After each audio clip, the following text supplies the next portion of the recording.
Chapter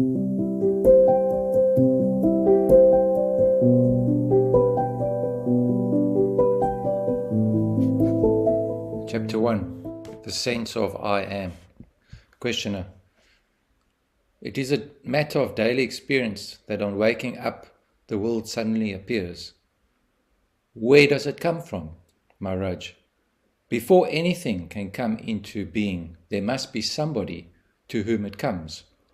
All appearances and disappearances presuppose a change against some changeless background. Questioner. Before waking up, I was unconscious. Maharaj. In what sense?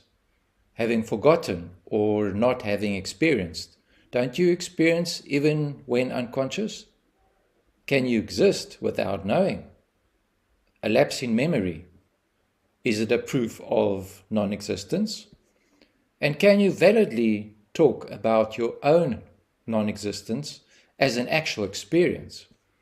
You cannot even say that your mind did not exist. Did you not wake up on being called? And on waking up, was it not the sense I am that came first? Some seed consciousness must be existing even during sleep or swoon. On waking up, the experience runs, I am the body in the world. It may appear to arise in succession, but in fact, it is all simultaneous. A single idea of having a body in a world. Can there be the sense of I am without being somebody or other? Questioner. I'm always somebody with its memories and habits. I know no other I am. Maharaj. Maybe something prevents you from knowing. When you do not know something which others know, what do you do? Questioner. I seek the source of their knowledge under their instruction. Maharaj. Is it not important to you to know whether you are a mere body or something else? Or maybe nothing at all? Don't you see that all your problems are your body's problems? Food, clothing, shelter, family, friends, name, fame, security, survival. All these lose their meaning the moment you realize that you may not be a mere body. Questioner. What benefit is there in knowing that I am not the body? Maharaj. Even to say that you are not the body is not quite true. In a way, you are all the bodies, hearts and minds and much more. Go deep into the sense of I am and you will find. How do you find a thing you have mislaid or forgotten? You keep it in your mind until you recall it. The sense of being, of I am, is the first to emerge. Ask yourself whence it comes, or just watch it quietly. When the mind stays in the I am, without moving, you enter a state which cannot be verbalized, but can be experienced. All you need to do is try and try again. After all, the sense I am is always with you. Only you have attached all kinds of things to it. Body, feelings, thoughts, ideas, possessions, etc. All these self-identifications are misleading. Because of them, you take yourself to be what you are not. Questioner. Then what am I? Maharaj. It is enough to know what you are not. You need not know what you are. For as long as knowledge means description in terms of what is already known, perceptual or conceptual, there can be no such thing as self-knowledge. For what you are cannot be described, except as total negation. All you can say is, I am not this, I am not that. You cannot meaningfully say, this is what I am. It just makes no sense. What you can point out as this or that cannot be yourself. Surely, you cannot be something else. You are nothing perceivable or imaginable. Yet, without you, there can be neither perception nor imagination. You observe the heart feeling, the mind thinking, the body acting. The very act of perceiving shows that you are not what you perceive. Can there be perception, experience without you? An experience must belong. Somebody must come and declare it as his own. Without an experiencer, the experience is not real. It is the experiencer that imparts reality to experience. an experience which you cannot have, of what value is it to you? Questioner. The sense of being an experiencer, the sense of I am, is it not also an experience? Maharaj. Obviously, everything experienced is an experience. And in every experience, there arises the experiencer of it. Memory creates the illusion of continuity. In reality, each experience has its own experiencer, and the sense of identity is due to the common factor at the root of all experiencer-experience relations. Identity and continuity are not the same, just as each flower has its own color, but all colors are caused by the same light. So do many experiences appear in the undivided and indivisible awareness, each separate in memory, identical in essence. This essence is the root, the foundation, the timeless and spaceless possibility of all experience. Questioner. How do I get at it? Maharaj. You need not get at it, for you are it. It'll get at you if you give it a chance.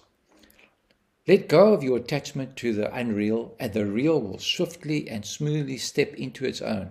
Stop imagining yourself being or doing this or that, and the realization that you are the source and heart of all will dawn upon you.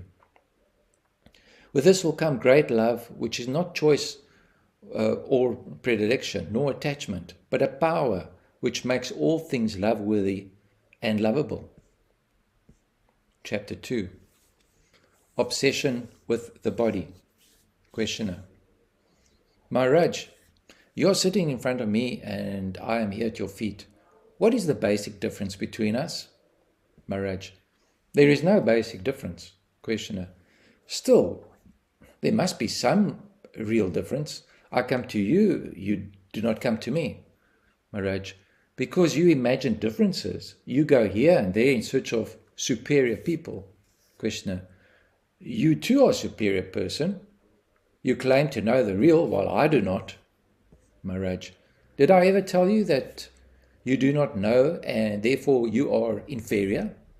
Let those who invented such distinctions prove them. I do not claim to know what you do not. In fact, I know much less than you do. Questioner. Your words are wise, your behavior noble, your grace all-powerful. Maharaj. I know nothing about it all and see no difference between you and me. My life is a succession of events just like yours. Only I am detached and see the passing show as a passing show, while you stick to things and move along with them. Questioner. What made you so dispassionate? Maharaj. Nothing in particular. It so happened that I trusted my guru. He told me I am nothing but myself, and I believed him. Trusting him, I behaved accordingly and ceased caring for what was not me, nor mine. Questioner. Why were you lucky to trust your teacher fully, while our trust is nominal and verbal? Maharaj. Who can say? It happened so. Things happen without cause and reason, and after all, what does it matter who is who? Your high opinion of me is your opinion only. Any moment you may change it. Why attach importance to opinions, even your own? Questioner. Still, you are different. Your mind seems to be always quiet and happy, and miracles happen around you. Maharaj. I know nothing about miracles, and I wonder whether nature admits exceptions to her laws, unless we agree that everything is a miracle. As to my mind, there is no such thing. There is consciousness in which everything happens. It is quite obvious and within the experience of everybody. You just do not look carefully enough. Look well and see what I see. Questioner. What do you see? Maharaj. I see what you too could see here and now, but for the wrong focus of your attention. You give no attention to yourself. Your mind is all full of things, people and ideas, never with yourself. Bring yourself into focus. Become aware of your own existence. See how you function. Watch the motives and the results of your actions. Study the prison you have built around yourself by inadvertence. By knowing that you are not, you come to know yourself. The way back to yourself is through refusal and rejection. One thing is certain, the real is not imaginary. It is not a product of the mind. Even the sense I am is not continuous, though it is a useful pointer. It shows where to seek, but not what to seek. Just have a good look at it. Once you are convinced that you cannot say truthfully about yourself anything except I am, and that nothing that can be pointed at can be yourself, the need for the I am is over. You are no longer intent on verbalizing what you are. All you need is to get rid of the tendency to define yourself. All definitions apply to your body only, and to its expressions. Once this obsession with the body goes, you will revert to your natural state spontaneously and effortlessly. The only difference between us is that I am aware of my natural state, while you are bemused. Just like gold made into ornaments has no advantage over gold dust, except when the mind makes it so. So are we one in being. We differ only in appearance. We discover it by being earnest, by searching, inquiring, questioning daily and hourly, by giving one's life to this discovery. Chapter 3. The Living Present. Questioner. As I can see, there is nothing wrong with my body or with my real being. Both are not of my making and need not be improved upon. What has gone wrong is the inner body. Call it mind, consciousness, antakarana, whatever the name. Maharaj. What do you consider to be wrong with your mind? Questioner.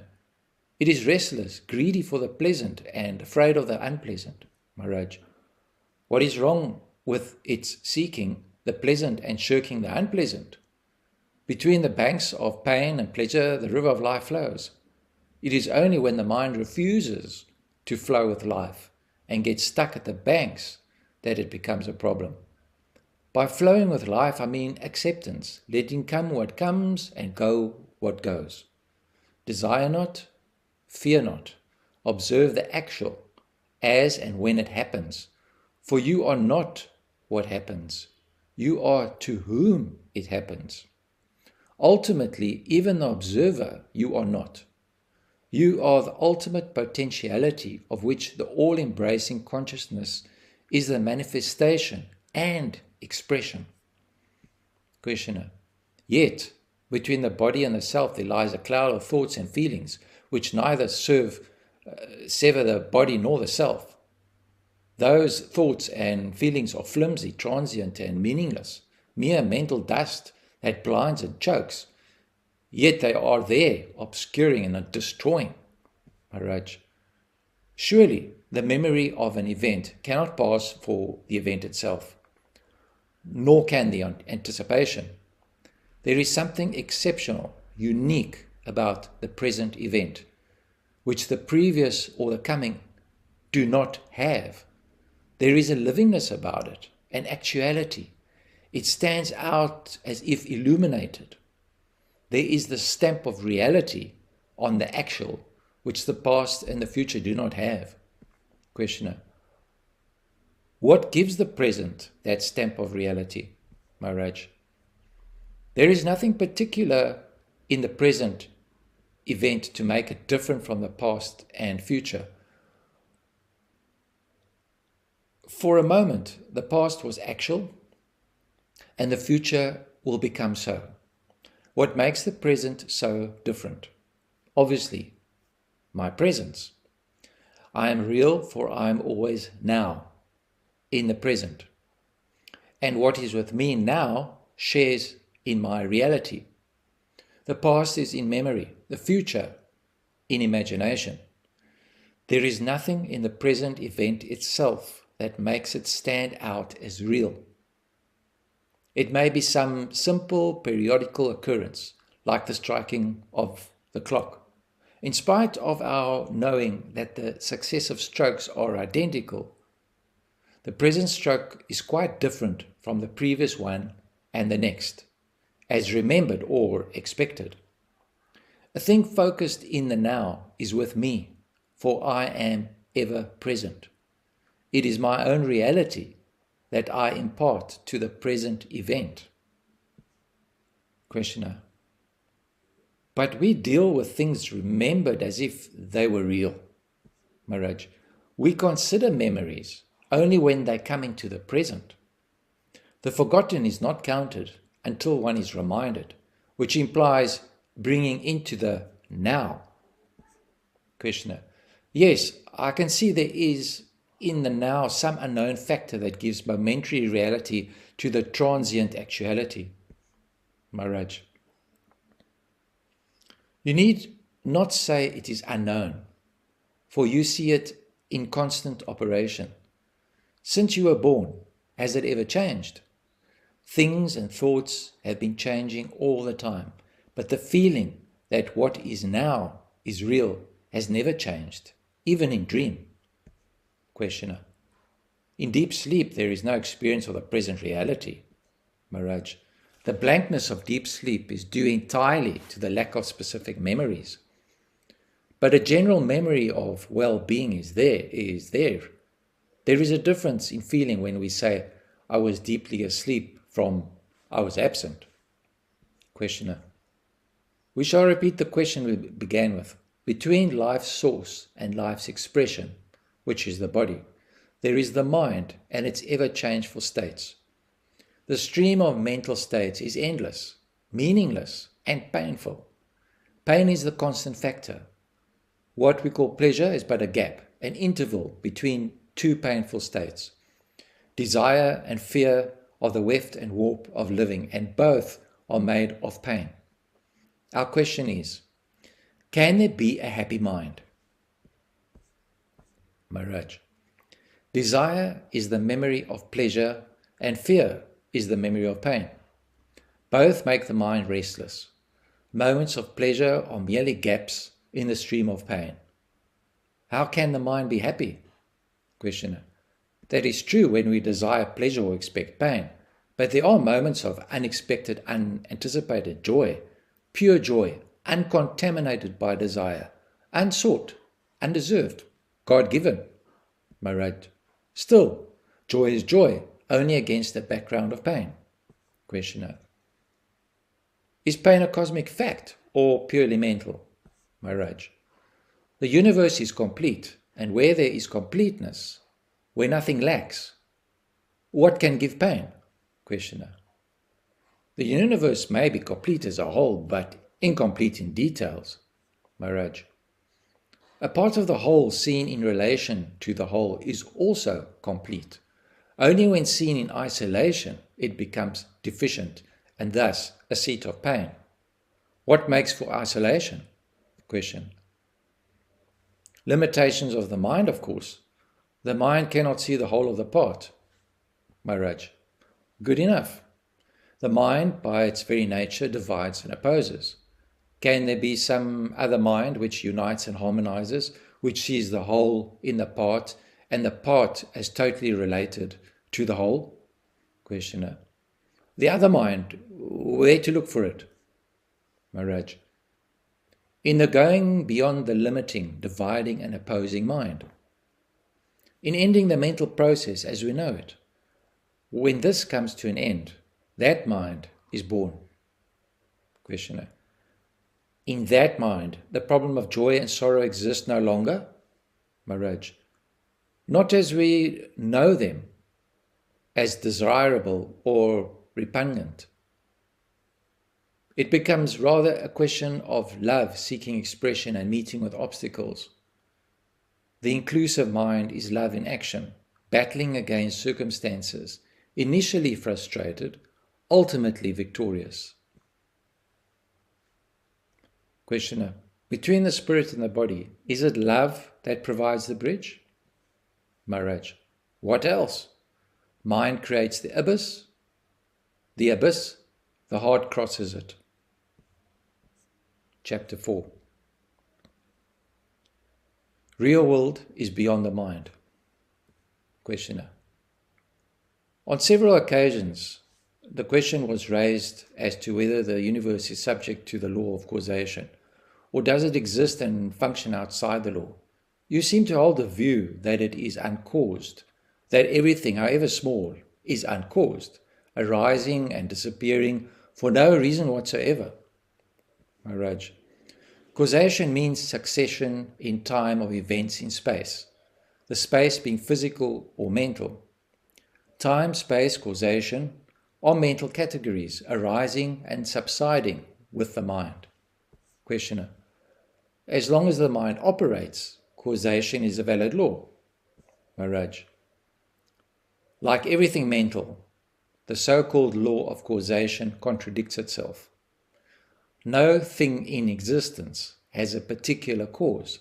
The entire universe contributes to the existence of even the smallest thing. Nothing could be as it is without the universe being what it is. When the source and the ground of everything is the only cause of everything, to speak of causality as a universal law is wrong. The universe is not bound by its content because its potentialities are infinite. Besides, it is a manifestation or expression of a principle fundamentally and totally free. Questioner, yes, one can see that ultimately to speak of one thing being the only cause of another thing is altogether wrong. Yet, in actual life, we invariably initiate action with a view to a result. Maharaj, yes, there is a lot of such activity going on because of ignorance. Would people know that nothing can happen unless the entire universe makes it happen, they would achieve much more with less expenditure of energy. Questioner, if everything is an expression of the totality of causes, how can we talk of purposeful action towards an achievement? Maharaj, the very urge to achieve is also an expression of the total universe. It merely shows that the energy potential has risen at a particular point. It is the illusion of time that makes you talk of causality. When the past and the future are seen in a timeless now as parts of a common pattern, the idea of cause-effect loses its validity and creative freedom takes its place.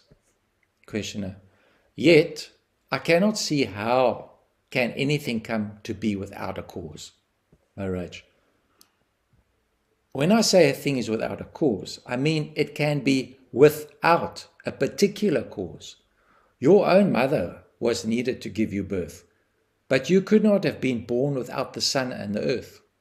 Even these could not have caused your birth without your own desire to be born. It is desire that gives birth, that gives name and form. The desirable is imagined and wanted and manifests itself as something tangible or conceivable. Thus is created the world in which we live, our personal world. The real world is beyond the mind's ken. We see it through the net of our desires, divided into pleasure and pain, right and wrong, inner and outer. To see the universe as it is, you must step beyond the net. It is not hard to do so, for the net is full of holes. Questioner, what do you mean by holes and how to find them? Maharaj, look at the net and its many contradictions. You do and undo at every step. You want peace, love, happiness, and work hard to create pain, hatred, and war. You want longevity and overeat. You want friendship and exploit. See your net as made of such contradictions and remove them. Your very seeing them will make them go. Questioner, since my seeing the contradiction makes it go, is there no causal link between my seeing and its going? Maharaj, causality, even as a concept, does not apply to chaos. Questioner, to what extent is desire a causal factor? Maharaj, one of the many. For everything there are innumerable causal factors, but the source of all that is, is the infinite possibility, the supreme reality, which is in you and which throws its power and light and love on every experience.